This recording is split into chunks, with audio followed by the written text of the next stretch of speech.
I am so excited. We are less than a month away from going to the Sphere to see Dead and Company. I'm actually seeing 3 shows in a row. If you haven't seen them yet, even if it's not the Dead, the Sphere is like an incredible concert venue experience. You guys got to get over there and check it out. Which is why I want to give the sponsor of today's video, SeatGeek, a huge shout out. With over 28 million downloads, SeatGeek is the #1 rated ticketing app. There are more than 70,000 events listed on SeatGeek, including concerts, sports, festivals, and more. And right now, you can get tickets to the NBA and NHL playoffs, which are right around the corner. And again, the Major League Baseball season is not far behind. I love using SeatGeek. It's super easy to use. Tons of tickets. You can see all the different amazing deals they have right now for the Dead and Company shows going on at the Sphere.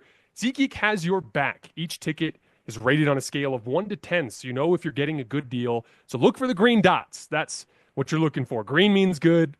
Red means bad when it comes to the deal. Plus, every ticket is backed by their buyer guarantee. And you know, I came through for you guys. You can use code HOOPS10, that's HOOPS10, for 10% off your next set of tickets at SeatGeek. That's 10% off any tickets with promo code HOOPS10. That's HOOPS10. Make sure you click the link in the description to download the app and have the code automatically added to your account so you can use it later. Thank you, SeatGeek. Who's scoring big in the NBA this season? You are, with all the new ways to get in on the action at DraftKings Sportsbook, an official sports betting partner of the NBA. From monster slams to dishing the rock to cleaning the glass, get behind your favorite players and the prop bets you can make on DraftKings, the home of NBA player props. Ready to place your first bet? Try betting on something simple like picking how many points your favorite player will have. Go to the DraftKings Sportsbook app and make your pick. Right now, the Oklahoma City Thunder have supplanted the Boston Celtics as the favorites to win the title on DraftKings at plus 225, with the Celtics right behind them at plus 235. First time, here's something special just for you. New DraftKings customers bet $5 to get $150 in bonus bets instantly. Take it to the rack with DraftKings Sportsbook. Every point counts. Download the DraftKings Sportsbook app and use code HOOPS. That's HOOPS. That's code HOOPS for new customers to get $150 in bonus bets when you bet just $5. Only on DraftKings. The crown is yours.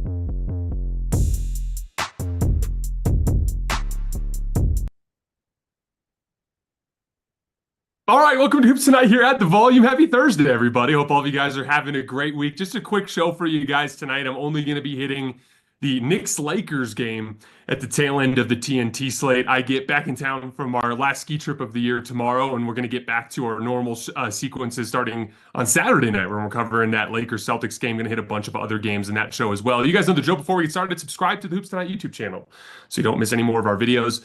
Follow me on Twitter at _JasonLT so you guys don't miss show announcements. Don't forget about our podcast feed, wherever you get your podcasts under Hoops Tonight. It's also super helpful if you leave a rating and a review on that front. And then last but not least, keep dropping mailbag questions in the YouTube comments so that we can get to them on our Fridays throughout the remainder of the season. So this was a really interesting game to me because it was the first serious team to really punch the Lakers in the mouth. The Charlotte and Utah games are hilarious. It's actually crazy. If you look back at the Lakers since January 15th, they've beat the good teams every single time. It's been Charlotte, it's been Utah, it's been Philly, it's been these like random games that they've toasted off against some really limited teams. They've been like locked in against the good teams and basically undefeated for a long time. And this was the first team that, since the Luka Doncic deal, when all these dudes are on the floor and they're out there and they're competing, that actually presented a bunch of real problems for them. And I think there's a lot that can be learned from that as we dig a little bit further into this one. A bunch of things went against them early. The defensive game plan JJ Redick had for Jalen Brunson really backfired, at least with respect to Brunson. We're going to talk about it because it gets a little bit more complicated at the end of the game when no one else can create a shot except for Brunson. That's where it can become problematic. But one of the things that JJ was doing in this game was he was in ball screens that involved Jackson's man. He was icing, meaning he was having the on-ball defender guarding Jalen Brunson funnel him towards the sideline. Then he would have Jackson basically just sit on the opposite side of the paint, or on the strong side of the paint, I should say, waiting for Brunson to drive into him. And then anytime Brunson wanted to ISO anybody, that guy was opening up his stance, effectively funneling towards the sideline anyway. And Jackson Hayes was zoning up, like strong side zoning, like just sitting in help, waiting for Brunson to drive into him. One of the things that Brunson was doing really well in this game was he was like, okay, you're going to gift me a drive. It's just going to be towards the sideline. Okay, fine. I'm just going to repetitively attack from the left slot so that I'm going to my left hand, and you're allowing me to just get downhill without even having to make a move. And he would just like put a tiny hesitation, like peek at the rim for a second, and then fire downhill. And he was getting floaters, he was getting to the rim, he was drawing defenders out of position and drawing fouls. Just a brilliant foul grifting game from Jalen Brunson. When they got into OT there, that was like the only offense for the Knicks was Jalen Brunson throw his body into somebody and get to the foul line. And it worked over and over again.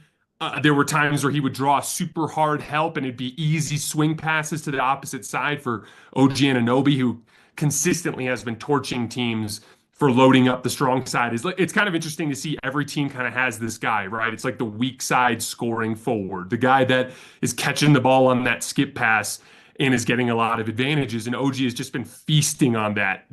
I thought that OG Anunoby also just did an unbelievable job on Luka Doncic.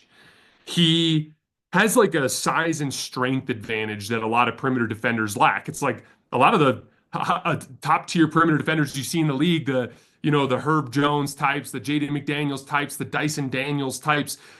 Luka just throws those guys around like rag dolls. Who are the guys that he struggles with? It's the OG Anunoby types. It's the Lou Dort types. It's the really big and strong players that can absorb contact from him. Andrew Wiggins famously did a really good job on him in the Western Conference Finals series in 2022, right? And it's because he's a bigger, stronger type of athlete. One of the things that OG Anunoby was doing a great job of all game until overtime, and we'll get to that in a minute, was he was avoiding switches. So one of the things that Luka will do is he's going to try to bring a defender that he likes into the action as a favorable perimeter matchup, and he's going to then try to get that guy into a ball screen. In this case, trying to attack Cat. OG all night long just did such a great job of refusing to allow those switches and just getting back to Luka. And as he was getting back to Luka, he had no choice but to try to attack and pick and roll against Cat with OG Anunoby applying that back pressure. And like he just was staying attached, attacking the pocket from behind, attacking the basketball. They forced a bunch of turnovers. I want to give Cat some credit here too, because anytime we talk about ball screen coverages, it's a bracket, right? There's two ends to it. There's the guy chasing over the top, and there's the guy that's coming up to the level. And OG and Cat just had Luka playing in a crowd all night, and he was like struggling to find some of those better pick and roll reads. Like one of the things that Luka does a great job of is he'll get into a crowd, which is normally a bad thing for any offensive player. We call it over penetration, right? Like if you drive too far into the paint and you get surrounded by bodies, it doesn't matter how much help you draw if you can't get the damn ball out. But one of the things that Luka's best at compared to most perimeter guys is like he'll get the ball out from those situations. He'll be in a crowd underneath the basket or deep in the paint, and he just finds a way to get the basketball out to an advantage, right? And the Knicks just swarmed him tonight and just did a really good job of preventing some of those kick out passes. And there for what, 2.5 quarters, they just kept the Lakers at arm's distance as Brunson just repeatedly torched their defensive game plan, as OG Anunoby and Cat just did a great job on Luka. Like the Lakers in general, I thought were just getting out hustled. I thought the Knicks were the first team to really punch him in the mouth physically. Josh Hart did a bunch of damage. Mitchell Robinson did a bunch of damage.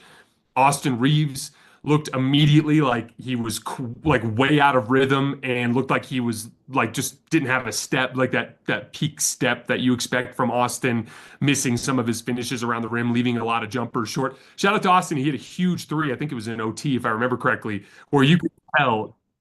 Yeah,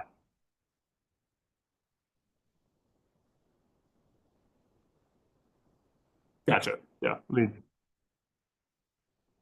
hang on one second, guys. We have some technical difficulties. I'll get it figured out.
Yeah, let's do it. Hey guys, sorry about that. Let's get right back to it. Little technical difficulties here on the road. Anyway, as the Knicks kind of held the Lakers at arm's length for the first 2.5 quarters, Brunson's torching the game plan, OG Anunoby scoring on skip passes. Austin's having a rough game. LeBron's leaving jumpers short. I thought LeBron early looked like he was starting to wear some of that fatigue from the defensive job that he's had to carry over the course of the last few weeks, and doesn't look good, right? And a first example of some real adversity for the Lakers to deal with. But they slowly managed to work their way into the game. The first thing that stood out to me was taking away those baked in driving lanes to Brunson. Again, like there's nothing wrong with offering help. You want to offer help when you're dealing with mismatches. But like if you square up on a defender more, and by the way, you still shade aside. You still want to shade to the sideline because you want to have a plan in place for how to deal with dribble penetration. But at the very least, if you square up the guy a little bit more, he'll have to make a move as opposed to just going right downhill into the teeth of your defense where he's breaking you down over and over and over again. And so I thought specifically Luka was the guy that really did a good job on Brunson in that stretch, squaring him up and actually forcing him to make a few moves. Gabe Vincent, too, some much better reps. They started to get some stops. One of the upsides to JJ Redick's game plan was they did an amazing job double teaming Karl Anthony Towns and forcing the ball out of his hands. And in general, they did a great job on Mikal Bridges. And so as a result, as Brunson started to cool off just a little bit there in that tail end of the third, heading into the fourth quarter, there wasn't really anywhere else for the Knicks to go. And their offense grinded to a complete halt. They were at like 75 points early in the third quarter. And they didn't even get to 100 by the end of regulation. And so the onslaught just keeps coming. Luka starts to finally make some reads in ball screens. One of the things they did to help Luka get some separation from OG Anunoby is they started running more three-man action. So they had another guy involved in the screen, whether it's a double drag, effectively a guard screen before the big man sets the screen. They ran a lot of stack in this game to try. That's where you have a guy back screen for the roll man in pick and roll. They're doing that to try to get Brunson into the action. They did a little bit more of that to get Luka more separation from OG Anunoby. Then he was able to finally make some of his classic pick and roll reads.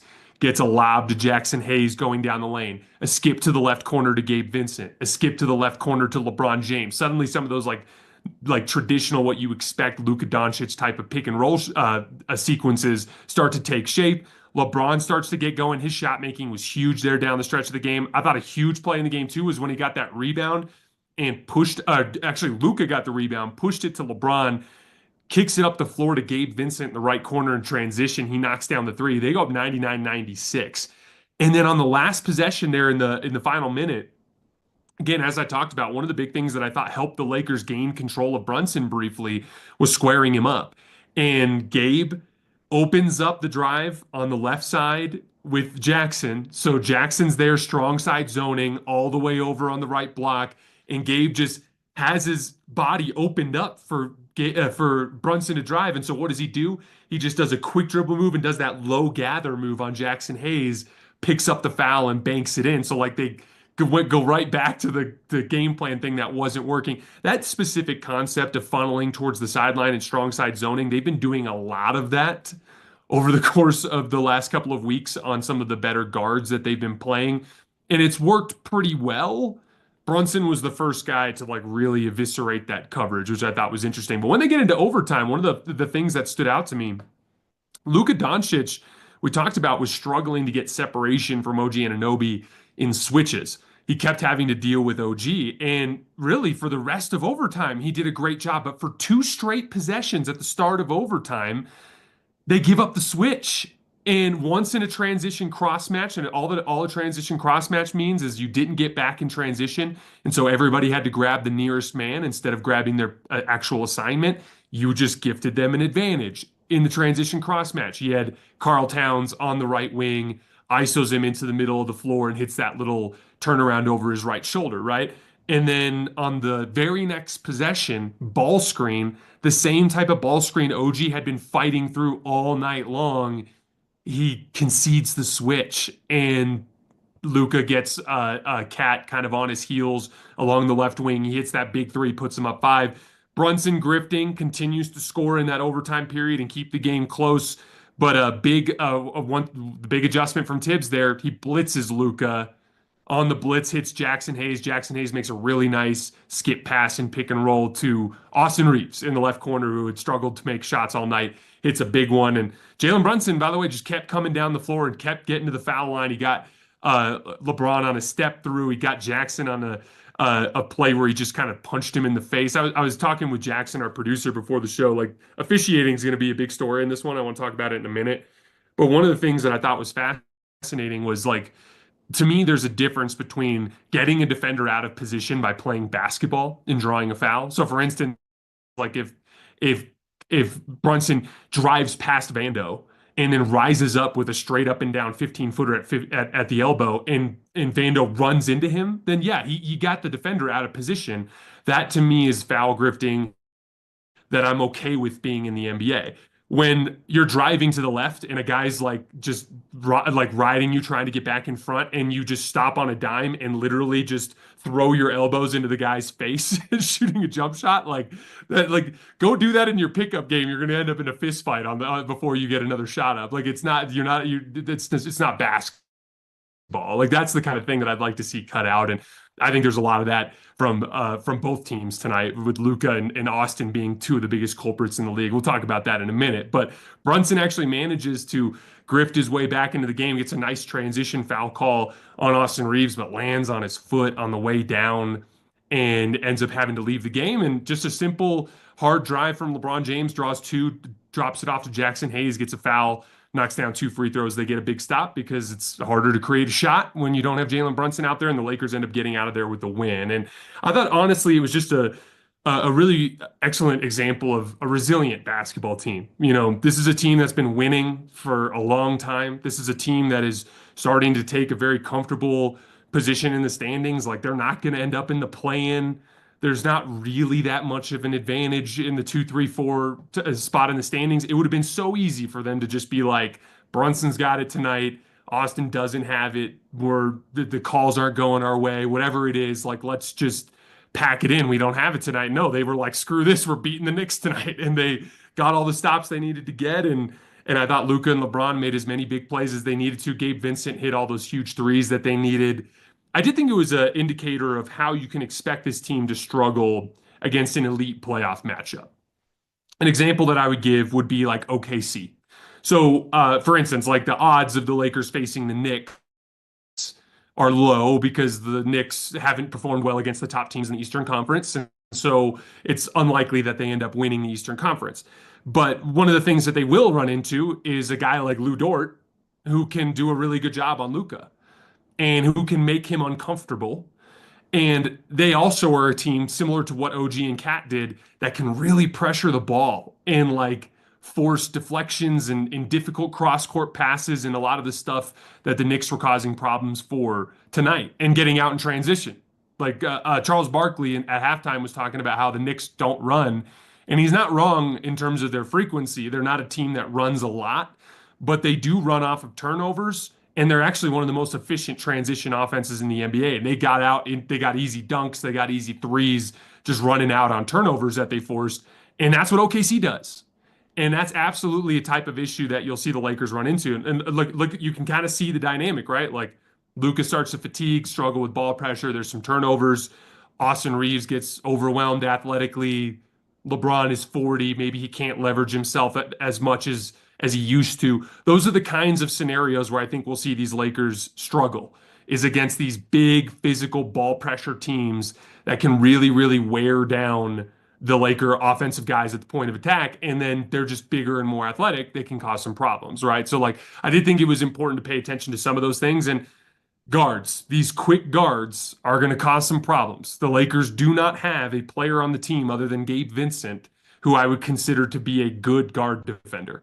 And so there's going to be a lot of game plan stuff. There's going to be a lot of like tightness in rotations. There's a lot of missed rotations on the backside tonight on plays where OG Anunoby got good looks. And so I think there's a lot of room for improvement here, but that's the exciting thing. Like, this was a game where I thought the Lakers played really poorly for large portions of it. It was a game where their game plan backfired. It was a game where the opposing superstar was having one of those special nights. and they pulled it out and they got a win. And I don't think there's any way to look at that other than as a positive. And then last thing before we get out of here tonight, again, I'm not going to go too crazy tonight. We'll get back into our groove when we get back into to our home base, our home studio where the cameras work and the streams stay smooth through to the finish line.